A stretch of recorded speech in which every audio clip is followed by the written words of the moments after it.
শুভ সকাল বন্ধুরা, আসলে তোমরা ভালো আছো, আমিও ভালো আছি। শুক্লা সেন চ্যানেলের পক্ষ থেকে আমার সমস্ত বন্ধুদের অনেক অনেক অনেক শুভেচ্ছা ও ভালোবাসা। এই জাস্ট ঘুম থেকে উঠলাম, উঠেই তো একটাই চিন্তা, কি খাবো কি খাবো কি খাবো, কি রান্না করব। তাই এখন এরকম পেঁয়াজ কলি কাটতে বসে গেছি। প্রতিদিনের রুটিন, ডেলি রুটিন। আজকে রান্না করবো কি জানো তো, মাছের ঝাল করবো, কাতলা মাছের ঝাল। আর পেঁয়াজ কলি দিয়ে, বেগুন দিয়ে, সিম আছে কথা, সিম দিয়ে, আলু দিয়ে তোমার চচ্চড়ি করবো। মাছের তেল আছে খানিকটা, কালকে যে মাছটা কিনেছি মাছের তেলটা খুব সুন্দর পেয়েছি, খুব সুন্দর।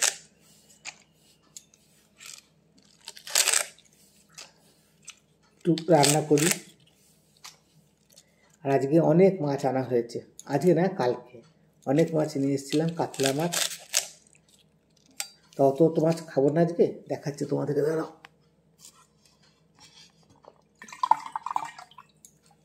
এই দেখো মাছ, কত মাছ দেখো। আমি এরকম একদিন এনে রেখে দিই, দুদিন আমার 3-4 দিন হয়ে যায়।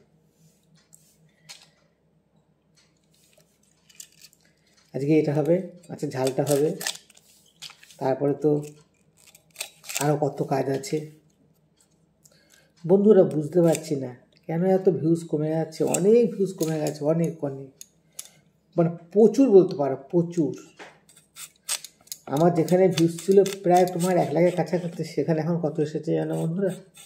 40,000। কত কমে গেছে বলো, অনেক ভিউজ কমে গেছে। ওদের আমার না মনটা ভালো লাগে না, যে এত কষ্ট করে ভিডিওগুলো দিই, ভিউজ যদি না হয় কেমন লাগে, তাই না বলো?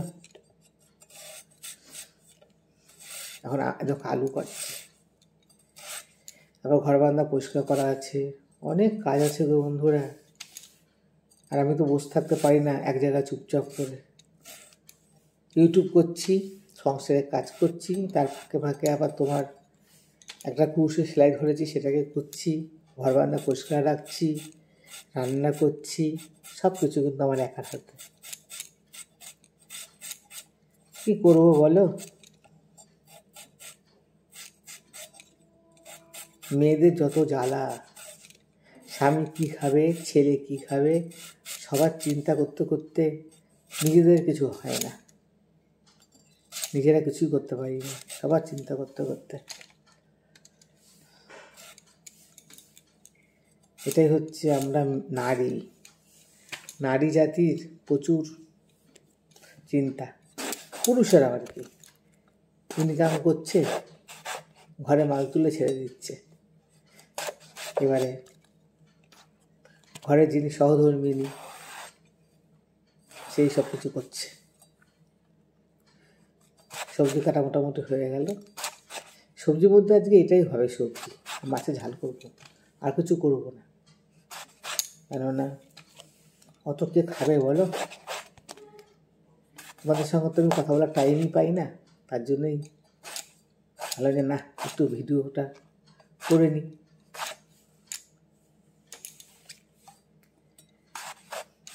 হয়ে গেল। বেগুনটা এখন দাম কমেছে জানো, বেগুনটা কত দিয়ে কিনেছি জানো? 120 টাকা কেজি, 150 টাকা কেজি, এখন সেখানে 60 টাকা কেজি হয়েছে বেগুনটা।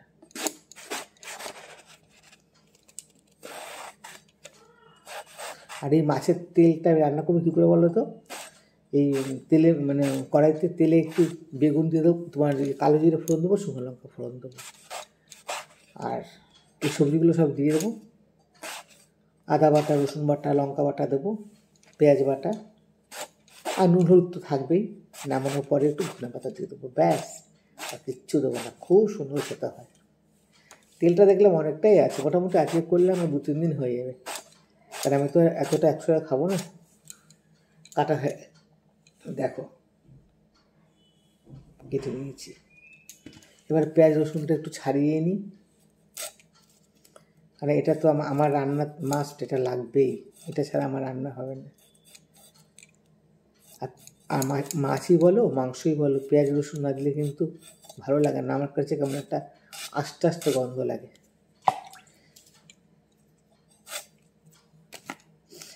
প্রতিদিনই সিম দিয়ে মাছের ঝোল খাওয়া হয়, ফুলকপি দিয়ে খাওয়া হয়, আলু দিয়ে খাওয়া হয়। তা আজকে ভেবেছি মনে মনে ঝাল করব, কালিয়া বলে না কাতলা মাছে, আজকে আসলে একটু কালিয়া করে নেব। কালিয়া খেতে আমার খুব ভালো লাগে। কালিয়া করব কিন্তু মাছটা তুলে নেব, মশলাটা সব ফেলে দেবো। মশলাটা কিন্তু আমি আমার পেটে দেবো না, কারণ আমার তো আর শরীর খারাপ শুরু হয়ে যাবে জানো তো বন্ধুরা। অনেক বেঁচে চলতে হয় আমাকে, অনেক বেঁচে বেঁচে চলি, কী করবো বলো।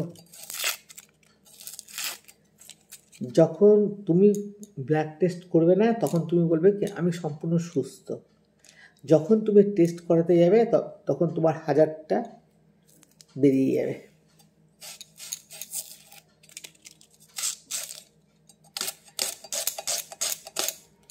পেঁয়াজ কাটা হয়ে গেল, আদা কাটা হয়ে গেল, এবার ফ্রিজে রসুনটা আছে, রসুনটা বাইরে বার করা হয়নি। এবার ধনে পাতাটা কেটে নিই, ধনে পাতা দেখো এটা কেটে নেবো এবারে। আগে 10 টাকা ধনে পাতায় নিয়ে এসেছিলাম, তার মধ্যে অনেক যেন পাকা পাকা পাতা ছিল, নোংরা ছিল, সব ছাড়িয়ে ফ্রেশ করে ফ্রিজে রেখে দিয়েছিলাম। আর কালকে এই মাছালাকে আগেই বলেছি আমাকে তেলটা কিন্তু দেবেন।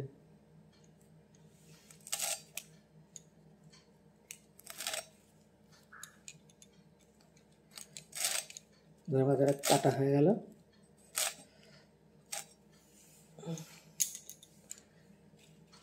আমার ধনে পাতার চাটনি খেতে খুব ভালো লাগে জানো, লেবু দিয়ে একটু করলে না খুব ভালো লাগে। ফ্রিজে আবার একটু কাঁচা টমেটো আছে, সেটা একটু পেঁয়াজ দিয়ে করলে কেমন হয় বলো তো, সেটাও ভাবছি একটু করে নেবো পেঁয়াজ দিয়ে।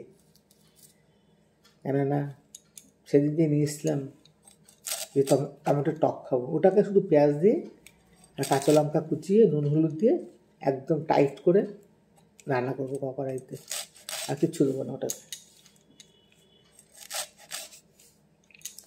সবজি কাটা হয়ে গেল, রান্না করতে আর কতক্ষণ, এটা এর পিছনে তো টাইম দিতে হয় তাই না বলো।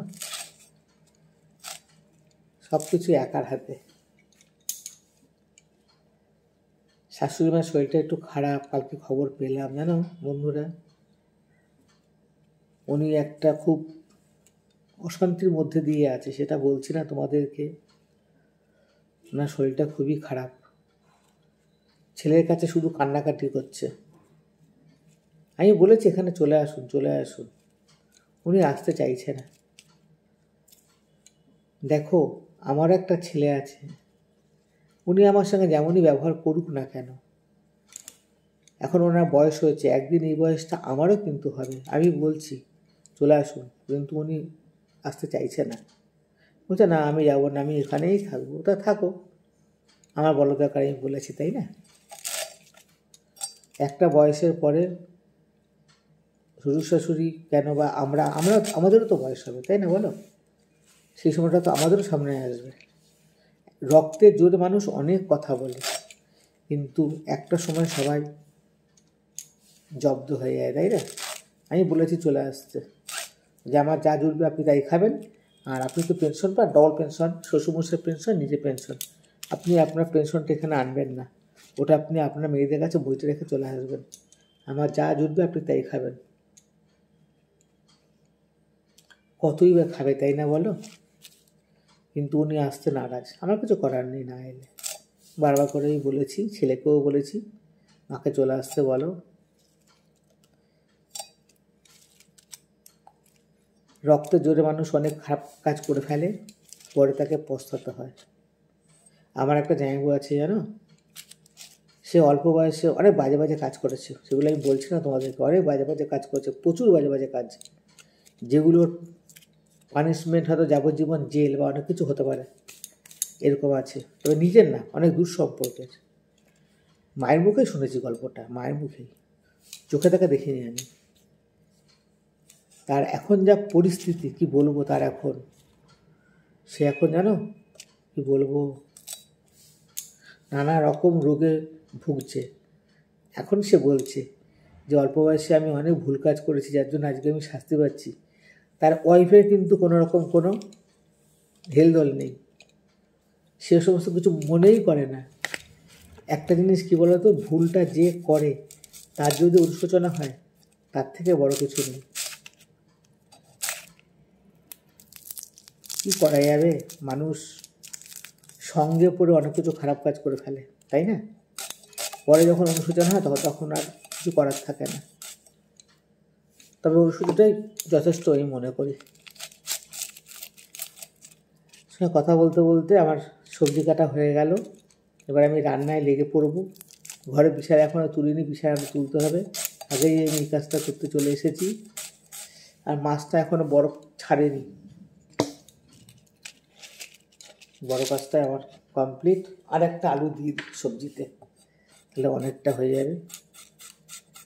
আর আমরা একটু সবজি খেতে ভালোবাসি, জানো, আমাদের অনেকটা করে রান্না করতে হয় বরাবরই। যখন আমার ছেলেমেয়ে ছোটো ছিল তখন তো বেশি বেশি রান্না করতাম, কিপ্টের মতো খেতে পারি না, একদমই খেতে পারি না কিপ্টের মতো।